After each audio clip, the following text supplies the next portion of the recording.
तर नमस्कार मंडळी, मी आर्यन पुन्हा एकदा एका नवीन व्हिडिओत तुमचं स्वागत करतो. तर काही लोक बोलतात की तुमच्या रत्नागिरी तसं आहे तरी काय. तर परशुरामाच्या पदस्पर्शाने पावन झालेली आमची भूमी म्हणजे आमची रत्नागिरी. हृदयाला भिडणारे असे काय ती झाडी, काय डोंगर, मुख्य आकर्षणाचा विषय म्हणजे काय ती तिथली मंदिरे, जिथे दरवर्षी मोठ्या उत्साहात आणि आनंदात जत्रोत्सव साजरे केले जातात.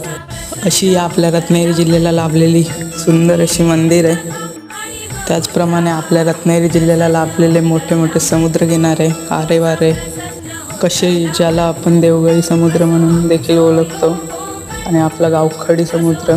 त्यानंतर पारंपरिक पद्धतीने केली जाणारी मासेमारी. त्याचप्रमाणे आपल्या रत्नागिरी जिल्ह्याला लाभलेले महाराजांचे गडकिल्ले, आणि सर्वात आकर्षणाचा विषय म्हणजे हे धबधबे. आणि ह्या तर काहीच नाही, रत्नागिरीतील सुप्रसिद्ध लोककला म्हणजे नमान, भजन,